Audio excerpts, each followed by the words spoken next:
നമുക്കിത് നിലനിൽക്കണ്ടേ, എന്ന് ഓടണ്ടേ, അതാലോചിച്ചാൽ മതി. നമ്മൾ ദീർഘവീക്ഷണത്തോടെ പോകണം. ഞാൻ പറഞ്ഞല്ലോ, പഴവങ്ങാടി കൂടെ പോകുമ്പോൾ ഒരു തേങ്ങ കിടപ്പുണ്ട്. അത് 2.5 തേങ്ങ എടുത്ത് ഞാനങ്ങ് അടിച്ചേച്ച് എന്നെ രക്ഷിച്ചോണേ ദൈവമേ എന്ന് പറയുന്നത് അങ്ങനല്ല. നമ്മൾ കാണിക്കയിടുന്ന പൈസ നമ്മളെ പോക്കറ്റിൽ നിന്ന് കാര്യമാണ്. ആർക്കും ഒരു ഛേദവുമില്ലാത്ത പണികൾ മന്ത്രിമാരാരും ചെയ്യാൻ പാടില്ല. ഞാൻ ചെയ്യത്തില്ല. വേറെ ആരും ചെയ്യുന്നുണ്ടെന്ന് എനിക്കറിയണം, ഞാൻ ചെയ്യത്തില്ല.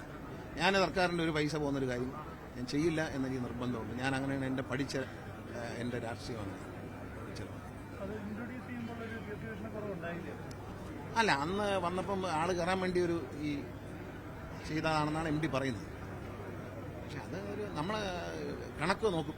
കാരണം ഞാൻ KSRTC യൂണിയൻ നേതാക്കളുമായി ഇന്നലെ നടത്തിയ ചർച്ചയിൽ അവർക്ക് കൊടുത്തേക്കുന്ന ഉറപ്പ്, കൃത്യമായ കണക്കുകൾ അവർക്കും അറിയാം, ഊഹക്കണക്കാണ്. അത് പറ്റൂല. കൃത്യമായ കണക്കുകൾ ഇനി മുതലും കൊണ്ട് അവരെയെങ്കിലും ബോധ്യപ്പെടുത്തണ്ടേ, ജനങ്ങളെയും ബോധ്യപ്പെടുത്തണ്ടേ. നമ്മൾ ട്രാൻസ്പെറന്റ് ആകുമ്പോൾ നിങ്ങൾക്ക് മനസ്സിലാവും. അങ്ങനൊന്നുമില്ല. വന്ദേ ഭാരതിൽ ടിക്കറ്റ് നിരക്ക് കുറച്ചിട്ടാണ് ആള് കയറുന്നത്. നല്ല സൗകര്യം കൊടുത്താൽ മലയാളിക്ക് അതൊരു പ്രശ്നമല്ല. കേരളത്തിൽ ആദ്യ എയർ കണ്ടീഷൻ വോൾവോ ബസ് വാങ്ങിച്ച് ഓടിച്ച ഇന്ത്യയിലെ ആദ്യത്തെ സംസ്ഥാനമാണ് കേരളം. 2002 വൻ വിജയമായിരുന്നു അത്.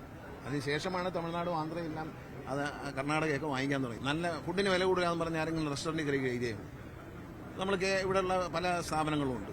പിസ്സ കൊടുക്കുന്ന സാധനങ്ങളുണ്ട്, ചിക്കൻ കൊടുക്കുന്ന സ്ഥാപനങ്ങളുണ്ട്. ഈ സ്ഥാപനങ്ങളൊക്കെ നല്ല തിരക്കാണ്. പക്ഷേ ചോദിച്ചാൽ മിനിമം ഒന്ന് കയറിയാൽ 500 രൂപ കുറഞ്ഞ് 1000 രൂപ കുറഞ്ഞ് ഇറങ്ങാനൊക്കില്ല 2 പേര് കയറിയാൽ. പക്ഷേ ആളിന് കുറവുണ്ടോ? അവിടെ ക്യൂ നിൽക്കാൻ ആൾക്കാർ.